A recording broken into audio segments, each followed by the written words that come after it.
welcome once again to the Night Wolf Temple. Today is Tuesday, February 11th, 2025, and I will be reading a card of the day from the Lord of the Rings Tarot deck with illustrations by Tomas Hijo. And what I'm going to start doing is making every Tuesday a Tolkien Tuesday and reading from this deck, which was a gift from a very special person to me.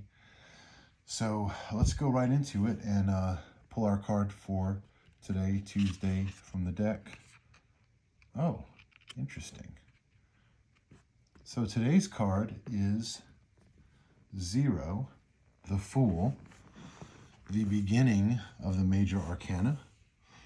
On this card we see a hobbit, Frodo Baggins, on a journey over the mountains, presumably to take the One Ring back to the fires of Mordor. In the background we also see Gollum watching him as he goes. Perhaps Gollum is a replacement on this card for the dog in the Rider-Waite deck that's following the Fool.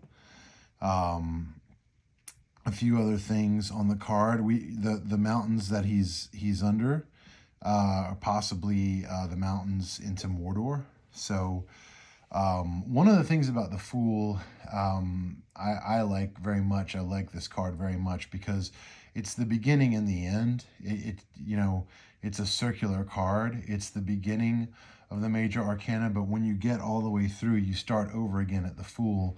And in life, we are always constantly starting the cycle over and over again. The other thing about the Fool is the Fool doesn't know what he can't do. So if Frodo had known at the beginning of the journey how difficult it would be and all the trials and tribulations that he would have gone through to take the ring to Mordor, would he have even begun? So the Fool is beginner's mindset. It is approaching life with fresh eyes and putting away the cynicism and putting away your knowledge and approaching things new.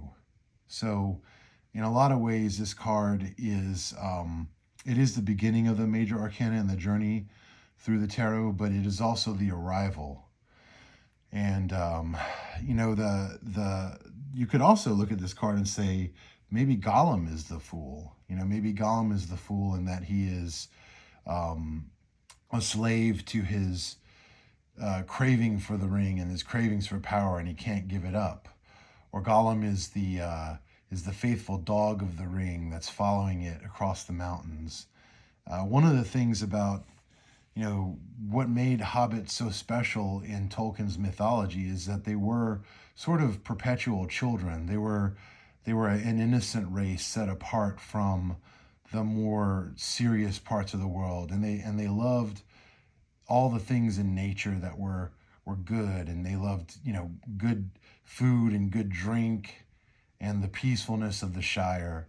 And so in a way, the entire race of hobbits is Tolkien's fools in the story, and they may seem benign or they may seem silly at times, but really they are focused on what is good in life and what is rustic and pure. So I think that it took someone like Frodo, who didn't have aspirations of grandeur and things like that, to really have the strength and tenacity, the strength of will to take the ring. It was in his innocence and his foolishness that he was able to accomplish that. And so I like the Fool card. I don't think it's negative. Now, another thing to note on this card is, on the Rider-Waite Fool card as well, as the Fool is about to step off a cliff. And that is, sort of the stepping into experience, right? The first step in the journey of 1,000 miles out the door. The idea that as soon as you leave your door, you never know where the road will take you. That's another theme in Tolkien. You have to be careful about roads because as soon as you start walking down one, you'll never know where it takes you. And of course, as the fool moves through the journey, he moves through the arcana until he becomes the hermit, and then the star and the world, and his consciousness expands.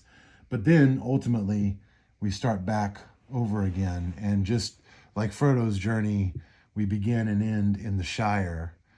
This is the journey through the major arcana, and it is the journey through the cycles of life.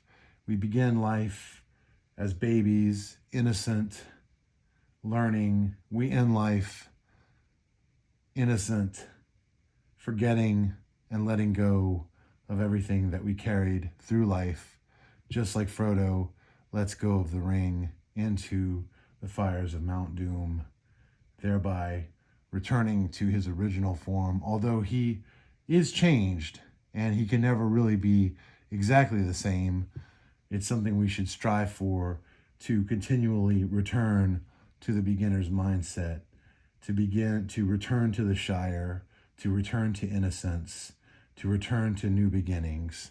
And I think that this is a great time as we go through the final month or so of winter, and we approach the spring equinox, to return to the beginning. It's a new year. We're still very early in this new year. It's time of new beginnings and new journeys. And I wish you all the best of luck on your journeys. And I thank you for taking the time to watch this video. I appreciate it. If you liked what you're hearing, please like, subscribe, leave a comment. Let me know what you'd like to see. It would really help out this brand new channel. And I'm really enjoying doing these daily card readings for you all. So I want to thank you very much for watching today, and thank you for attending the Night Wolf Temple.